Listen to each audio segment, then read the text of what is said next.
ডাকসুতে শেষ সময়ের প্রচারণায় ব্যস্ত প্রার্থীরা। প্রচার শেষ হচ্ছে কাল। উৎসব মুখর ভোটের আশা কর্তৃপক্ষের। পিআর পদ্ধতি নিয়ে জনগণের কাছে যান আমির খসরু। সরকারের সঙ্গে বৈঠক চায় জামায়াত ডাক্তার তাহের। ক্লিন ইমেজের আওয়ামী লীগারদের মনোনয়ন দেবে জাতীয় পার্টি। মুস্তাফিজার চোরে চোরে মাসতুতো ভাই সার্জিস। যথাযথ মর্যাদায় পবিত্র ঈদে মিলাদুন্নবী পালিত। চট্টগ্রামের জশ্নে জুলুসে পদদলিত হয়ে 2 জনের মৃত্যু।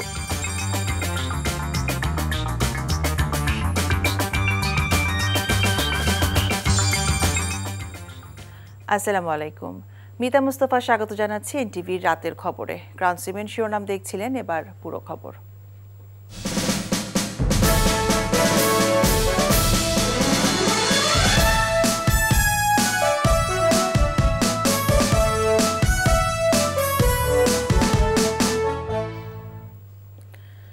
ঢাকা বিশ্ববিদ্যালয় কেন্দ্রীয় ছাত্র সংসদ ডাকসু নির্বাচনের শেষ সময়ের প্রচারণায় ব্যস্ত সময় পার করছেন প্রার্থীরা। শনিবার সাপ্তাহিক ছুটির দিনে মূলত আবাসিক হলগুলোতে প্রচারণা চালান তারা। আর প্রায় 24 ঘন্টা পর আগামীকাল রাত 11টায় বন্ধ হচ্ছে সব ধরনের প্রচারণা। এদিকে নির্বাচন ঘিরে আইন শৃঙ্খলা পরিস্থিতি অবনতির কোনো আশঙ্কা নেই এবং শেষ পর্যন্ত উৎসব মুখর পরিবেশ বজায় থাকবে বলে আশা প্রকাশ করে চিফ রিটার্নিং কর্মকর্তা। সবাইকে নিজ নিজ ভোটাধিকার প্রয়োগের আহ্বান জানিয়েছেন তিনি। নূর হোসেনের রিপোর্ট। ছুটির দিনেও ঢাকা বিশ্ববিদ্যালয় ক্যাম্পাস জুড়ে উৎসবের আমেজ। সে সময়ে আবাসিক শিক্ষার্থীদের দরজায় হাজির হচ্ছেন ডাকসু নির্বাচনে বিভিন্ন প্যানেল ও স্বতন্ত্র প্রার্থীরা। অভিনব সব কৌশলে ভোটারদের মন জয় করার চেষ্টা করছেন সবাই, দিচ্ছেন নানা প্রতিশ্রুতি। এখানে ধর্ম, বর্ণ, গোত্র নির্বিশেষে প্রত্যেকের অধিকারটা খুঁজে পাবে, প্রত্যেকের যে সমান অধিকার সেটা বুঝে নেবে। এখানে গবেষণার পরিবেশ থাকবে, লাইব্রেরি ফ্যাসিলিটিস থাকবে, আমার খাদ্যের নিরাপত্তা থাকবে, স্বাস্থ্যের নিরাপত্তা থাকবে, নারীদের জন্য একটা নিরাপদ ক্যাম্পাস হবে এবং আমার পরিবহনের আধুনিকায়ন হবে। সেই ধরনের একটি স্বপ্নের ক্যাম্পাস বিনির্মাণ না হওয়ার আগ পর্যন্ত আমরা থামবো না। ক্যাম্পাসের মধ্যে যে নিরাপত্তা এবং স্টুডেন্টের যাবতীয় সুবিধা, অর্থাৎ আবাসন সমস্যা, খাদ্য সমস্যার জন্য ইনস্টিটিউট ভিত্তিক ক্যান্টিন তৈরি করা, তারপর গ্রোসারি, একটা করে ফার্মাসি, এরপর হচ্ছে একটা করে আপনার দোকান, একটা করে স্টেশনারি, এইগুলো হচ্ছে আমরা ইনস্টিটিউশন ভিত্তিক তৈরি করার কথা বলেছি। ৭৩ অধ্যাদেশ সংস্কারের মধ্য দিয়ে বিসি, হল প্রভোস্ট, শিক্ষক নিয়োগ সহ সকল প্রকার নীতিমালা, সকল প্রকার নিয়োগের, প্রশাসনিক নিয়োগের সুনির্দিষ্ট নীতিমালা আমরা প্রণয়ন করব। নির্বাচন নিয়ে পাল্টাপাল্টি অভিযোগ করলেও যে কোনো ফলাফল মেনে নিতে প্রস্তুত সব প্রার্থী। বিতর্ক হচ্ছে, আমরা তাদের প্রশ্নগুলোর অ্যান্সার দিচ্ছি, ঠান্ডা মাথায় আমরা অ্যান্সার দিচ্ছি। তারা খুব জোরালো প্রশ্ন আমাদের দিকে ছড়ে দিচ্ছি। এই যে সহনশীলতা, তাদের কাছে আমরা শুনছি, জবাবদিহিতা করে ওইখান থেকে বেরিয়ে আসছি, এরকম একটা পরিবেশের তো আমরা চেয়েছিলাম। আমরা যারা প্রার্থীরা আছি, আমরা সবাই যেন আমাদের জায়গা থেকে দায়িত্বশীল আচরণ করি। ভোটাররা আশা করছি যারা দায়িত্বশীল আচরণ করছে তাদেরকে তারা তাদের প্রতিনিধি হিসেবে বেছে নেবে ইনশাআল্লাহ। নির্বাচন ঘিরে বিশ্ববিদ্যালয়ের নিরাপত্তা পরিস্থিতির অবনতির শঙ্কা নেই বলে জানায় বিশ্ববিদ্যালয় প্রশাসন। সবাইকে ভোট দেওয়ার আহ্বান রিটার্নিং কর্মকর্তাদের।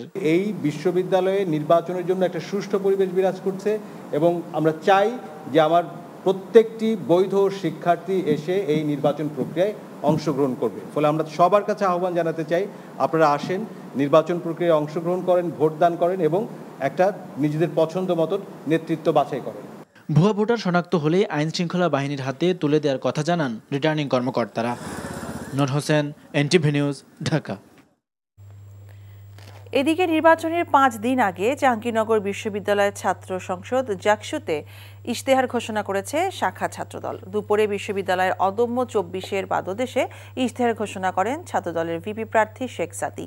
ইশতেহারে আন্তর্জাতিক মানসম্পন্ন শিক্ষা, গবেষণা, বৈচিত্র্যময় ক্যাম্পাস, নারী শিক্ষার্থীদের জন্য নিরাপদ শিক্ষাঙ্গন এবং স্বাস্থ্য সুরক্ষা, মানসম্মত স্বাস্থ্যসেবা, সুসমন্বিত পরিবহন ব্যবস্থা, ক্রীড়া চর্চা এবং সাংস্কৃতিক বৈচিত্র্য, পরিবেশ প্রতিবেশ সংরক্ষণ এবং প্রাণী বান্ধব ক্যাম্পাস গড়ার কথা বলা হয়েছে।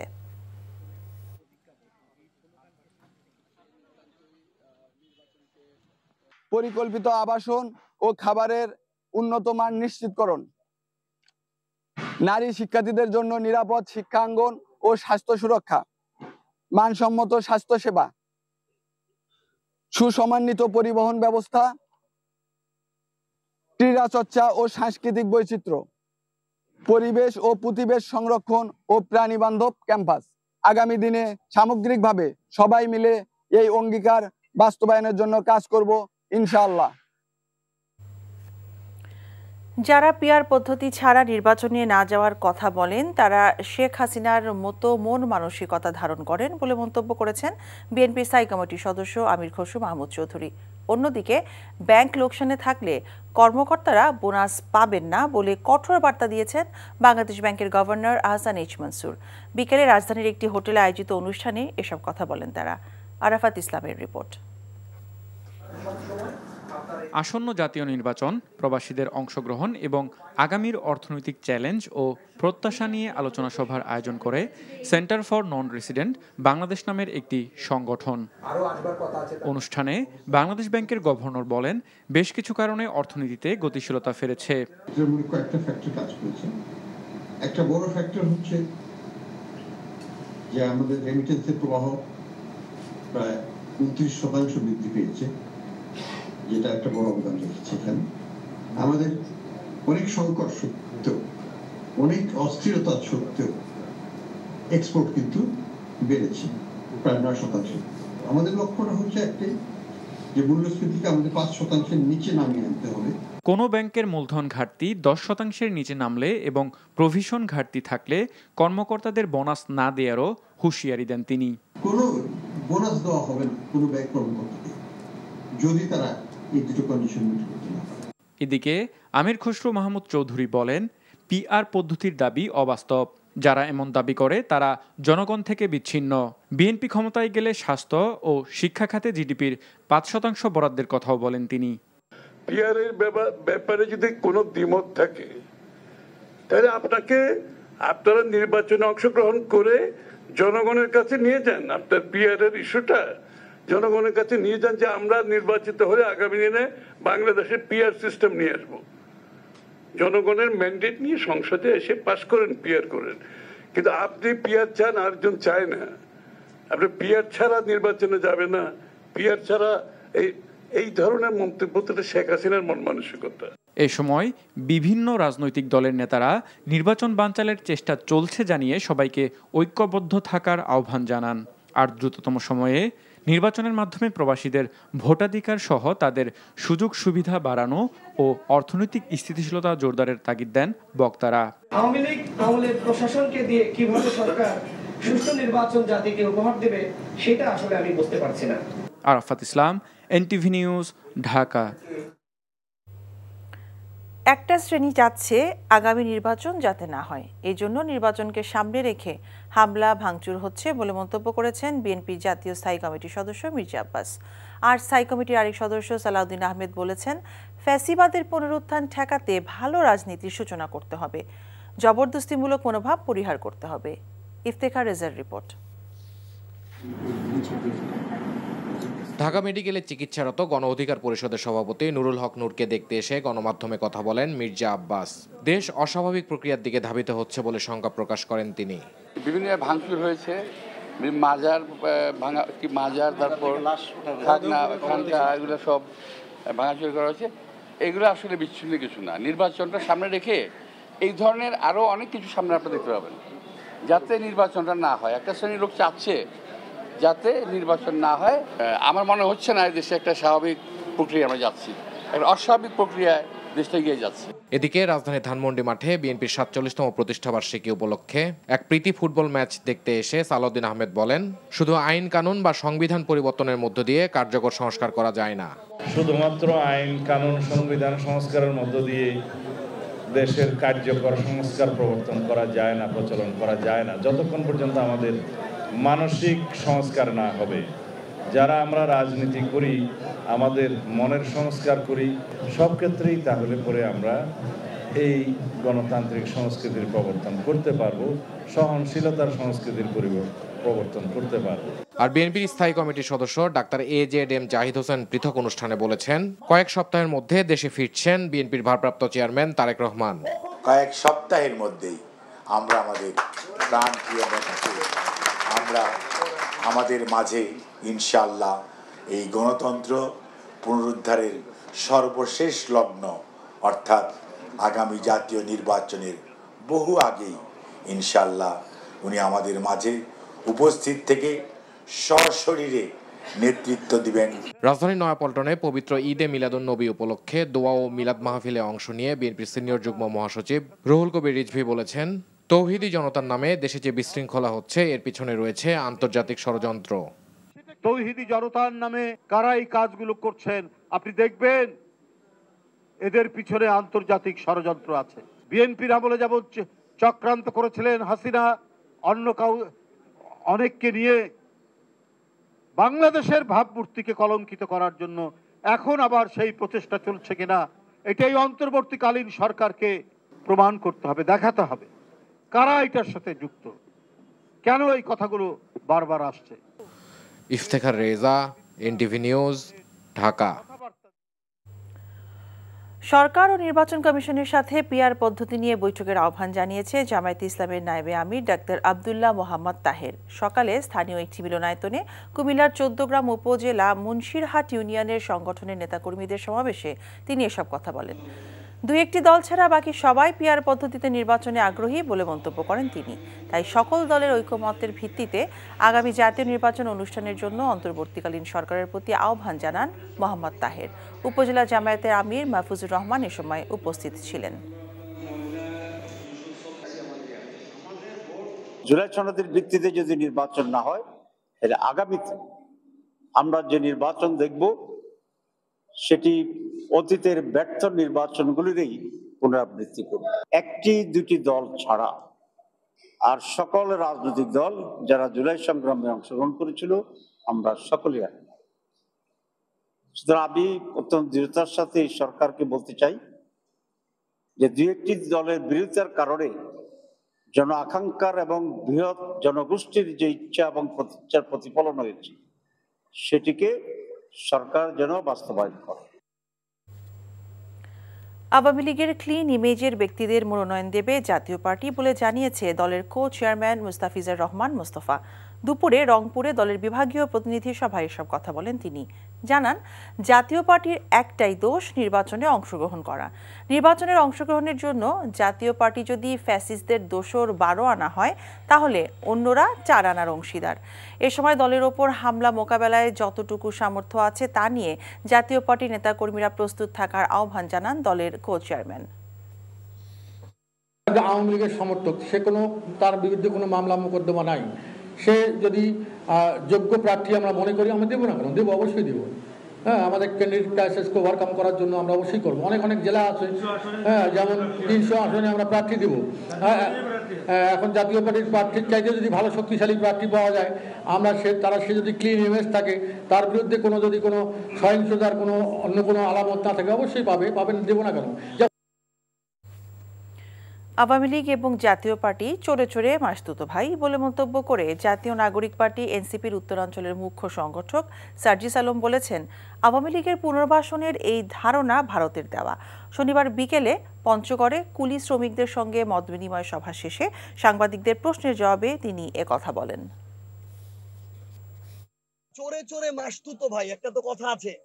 এই রিফাইন্ড আওয়ামী লীগের যে গল্প, এই আওয়ামী লীগের দোসর, আওয়ামী লীগের চামচা জাতীয় পার্টির কো চেয়ারম্যান দিতেছে, এই রিফাইন্ড আওয়ামী লীগের আইডিয়া হইতেছে ভারতের দেয়া আইডিয়া।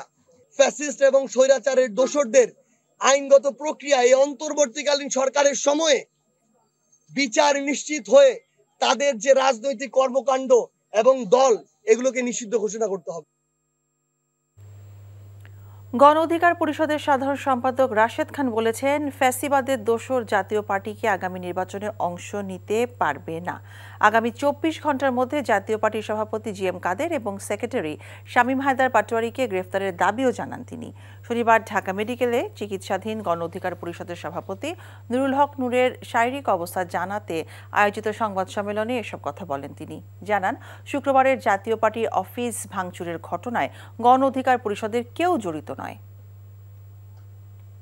শামীম হায়দার পাটোয়ারি এবং জিএম কাদের তারা যখন 24 সালে নির্বাচন করে, আপনারা খেয়াল করবেন তাদের পোস্টারে লেখা যে আওয়ামী লীগ সমর্থিত এবং জাতীয় পার্টি মনোনীত, অর্থাৎ এরা ফ্যাসিবাদের একনিষ্ঠ দোসর। বাংলার মাটিতে জাতীয় পার্টি কোনো রাজনীতি করতে পারবে না, আগামীতে নির্বাচনে অংশ নিতে পারবে না।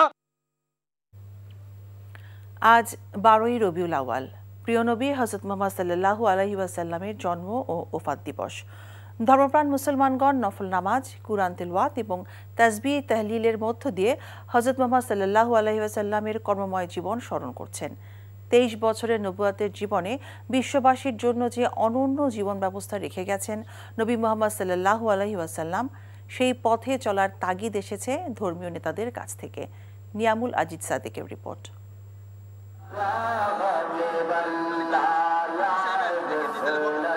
মানবতা ও বিশ্বশান্তির অগ্রদূত হযরত মুহাম্মদ সাল্লাল্লাহু আলাইহি ওয়াসাল্লামের পৃথিবীতে আগমনের দিন রাজপথ ঢাকা যেন তাঁকে স্মরণের নগরীতে রূপ নেয়। মানবতার মুক্তির মহানায়ক হযরত মুহাম্মদ সাল্লাল্লাহু আলাইহি ওয়াসাল্লাম এই দিন যেমন ধরণীতে এসেছিলেন, তেমনি এই দিনেই তিনি দুনিয়ার সফর শেষ করে আল্লাহর সান্নিধ্যে চলে যান। নবুয়ত পাওয়ার আগেও তিনি ছিলেন আরব সমাজের শুদ্ধ মানুষ। কুরআন নাজিলের মধ্য দিয়ে মানবজাতিকে আলোকবর্তিকা দেখানোর পথ প্রদর্শক হিসেবে সারা বিশ্বের মানুষের কাছে পরিচিত হন হযরত মুহাম্মদ সাল্লাল্লাহু আলাইহি ওয়াসাল্লাম। তার 23 বছরের কর্মময় জীবন পাথেয় ধর্মপ্রাণ মুসলমানদের কাছে। তাই জন্ম মৃত্যুর এই দিনটিকে বিশেষ মর্যাদায় স্মরণ করে মুসলমানগণ। নফল ইবাদত, কুরআন তিলাওয়াত, দান খয়রাত, জিকির আজকারের মাধ্যমে আল্লাহর নবীকে স্মরণ করেন তারা। ব্যক্তিগত ইবাদতের পাশাপাশি সাংগঠনিকভাবেও রাজধানীতে ঈদে মিলাদুন্নবী পালন করতে দেখা যায়। সারা পৃথিবীতে আল্লাহ রসুলের জন্মদিনে সবাই খুশি হয়ে যাক। এমন এক নবী সারা বিশ্বের জন্য বার্তা নিয়েছে এবং ওনার সব কিছু প্রয়োজন এবং সব কিছু দরকার এবং আমাদের জন্য উনি নিয়ামত এসেছে আজকে। মহামানবের জীবনাদর্শ ব্যক্তি, সমাজ ও রাষ্ট্র পরিচালনা গুরুত্ব দেন অনেকে। সঙ্গে সবার মতের গুরুত্ব দেয়া এবং মতবিরোধ হলে বিশৃঙ্খলা সৃষ্টি না করার বিষয়ে ইসলামের সুমহান বাণী তুলে ধরেন। হুজুর পাক সাল্লাল্লাহু আলাইহি ওয়াসাল্লাম এই দুনিয়াতে না আসলে আমরা আসতে পারতাম না, এই কারণে আমরা খুশিতে উদযাপন করছি। সারা পৃথিবীর মুসলমান যেন শান্ত এবং শান্তি পায়, সারা পৃথিবীর নির্যাতিত মুসলমানের যেন মুক্তির উপায় হয়। আজকের ঈদে মিলাদুন্নবীতে সবাই যেন পৃথিবীতে শান্তিতে বসবাস করতে পারে, এটাই আমরা চাই। যে মহানবীকে সৃষ্টি না করলে মহান আল্লাহ তাআলা এই জগতের কিছু সৃষ্টি করতেন না। তার উসিলায় সমগ্র পৃথিবীতে শান্তি বিরাজ করুক, এই প্রত্যাশা জুলুসে অংশগ্রহণকারীদের। কুল বিফাদিল্লাহি ওয়া বিযালিকা ফালইফরাহু হুয়া খায়রুম মিম্মা ইয়াজমাউন। তোমরা আমার নিয়ামত পেয়ে আমি রবের উপরে শুকরিয়া এবং খুশি উদযাপন করো। তাই আমরা আজকে এই দিনে দয়াল নবীকে পেয়েছি, এর চেয়ে আর খুশি এবং রহমত নিয়ামত আর কিছু হতে পারে না। 63 বছর বয়সে রাসূল সাল্লাল্লাহু আলাইহি ওয়াসাল্লাম যে আদর্শ পৃথিবীব্যাপী ছড়িয়ে দিয়েছিলেন, তার সে পথ ধরে শান্তি সৌহার্দ্যের এক সমাজ রাষ্ট্র বিনির্মাণের কথা বলেছেন অনেকে। শুধু একটি দিন নয়, সারা বছর বিশ্বনবীর আদর্শ সর্বস্তরে ছড়িয়ে দেওয়ার আহ্বান ছিল তাদের। হযরত মুহাম্মদ সাল্লাল্লাহু আলাইহি ওয়াসাল্লামের আগমনের দিনটি 12ই রবিউল আউয়ালকে এভাবেই উদযাপন করে ধর্মপ্রাণ মুসলমানরা। তারা মনে করে রাসূল সাল্লাল্লাহু আলাইহি ওয়াসাল্লামের যে আদর্শ, যে চরিত্র সারা বিশ্বময়, সেটি ছড়িয়ে দিতে হবে। Niamul Aziz Sadek, NTV news, Dhaka. পবিত্র ঈদে মিলাদুন্নবী সাল্লাল্লাহু আলাইহি ওয়াসাল্লাম উপলক্ষে দেশের বিভিন্ন স্থানে শোভাযাত্রা এবং দোয়া মোনাজাতের আয়োজন করা হয়। বিস্তারিত ইমরুল কায়েসের ডেস্ক রিপোর্টে।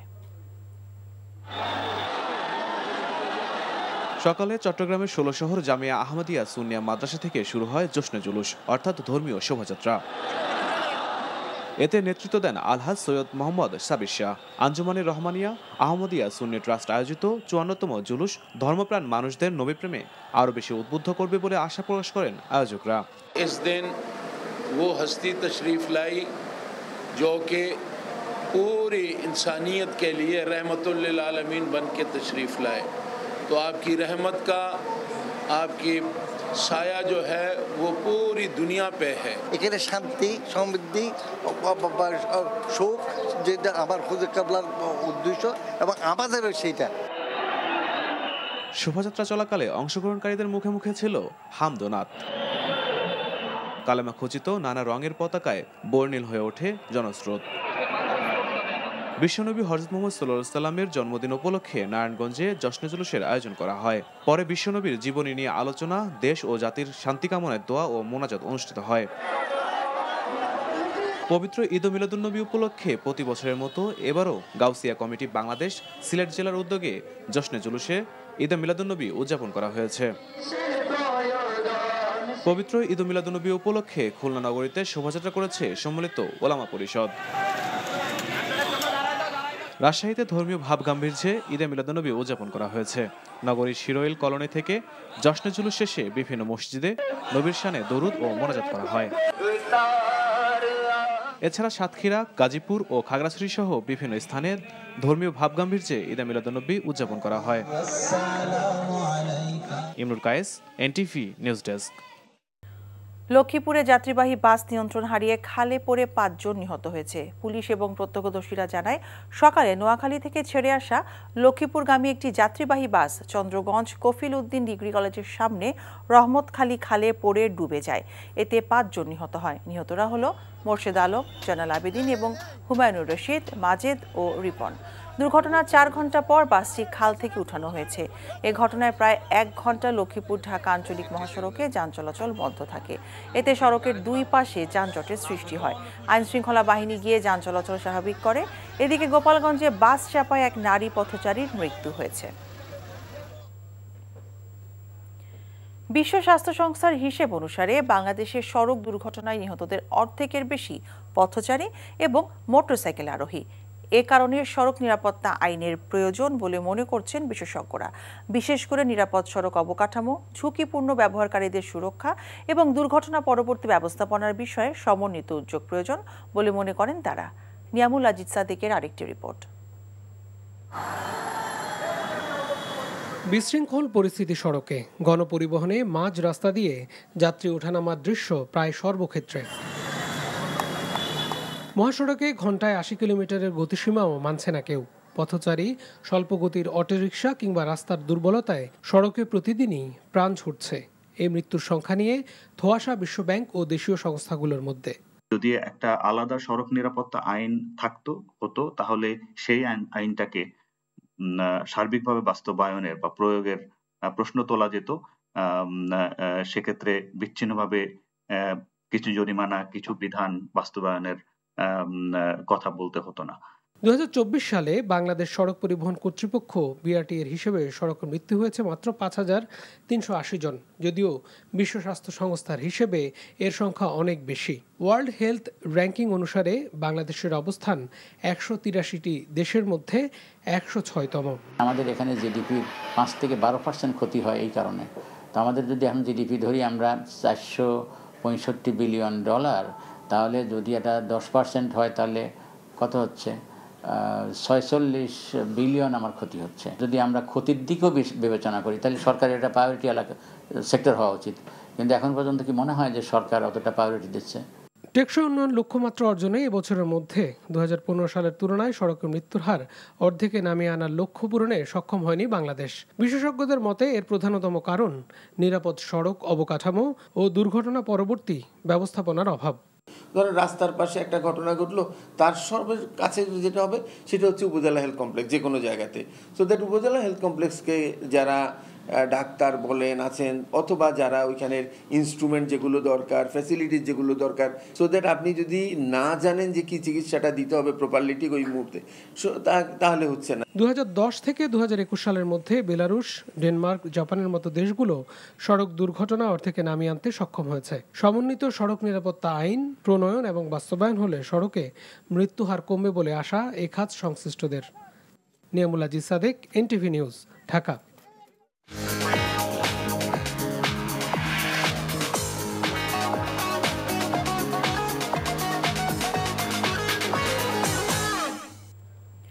মার্কেন্টাইল ব্যাংক অর্থনীতির খবর। এশিয়ার শীর্ষ খেলাপি ঋণের তালিকার শীর্ষে বাংলাদেশ। 2024 সালে দেশের মোট বিতরণ করা ঋণের 20.2%ই খেলাপি হয়েছে। এশিয়ান ডেভেলপমেন্ট ব্যাংক এডিবির প্রকাশিত প্রতিবেদনে এই তথ্য জানানো হয়েছে।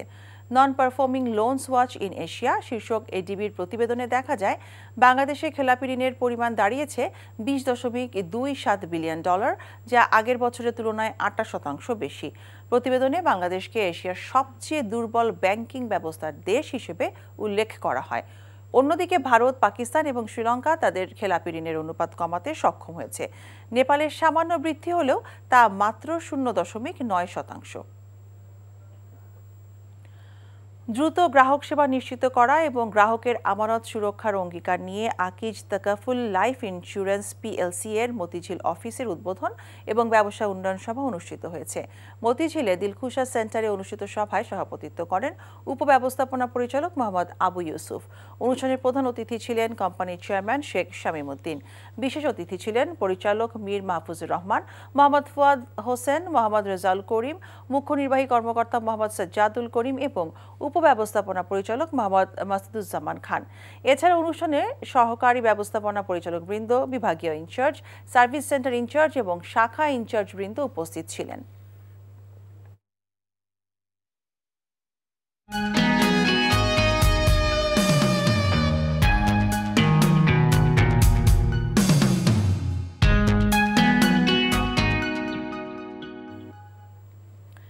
এক্সপেল ডুয়াল অ্যাকশন অ্যারোসলের সৌজন্যে ডেঙ্গু পরিস্থিতির খবর। গোপালগঞ্জে সবশেষ 24 ঘন্টায় নতুন করে 7 জন শনাক্ত হয়েছে। এ নিয়ে জেলা সদর হাসপাতালে ভর্তি আছে 18 জন।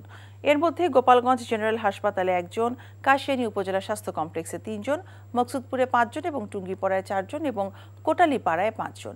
জেলা স্বাস্থ্য বিভাগের তথ্য মতে চলতি বছরে জেলায় 518 জন ডেঙ্গুতে আক্রান্ত হয়েছে। সবশেষ 24 ঘন্টায় 4 জন ডেঙ্গু রোগী সুস্থ হয়ে বাড়ি ফিরেছেন।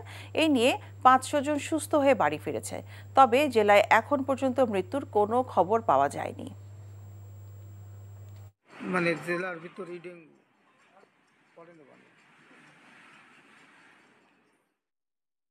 খবর শেষ করছি, যাবার আগে ক্রাউন সিমেন্ট শিরোনামগুলো আরো একবার।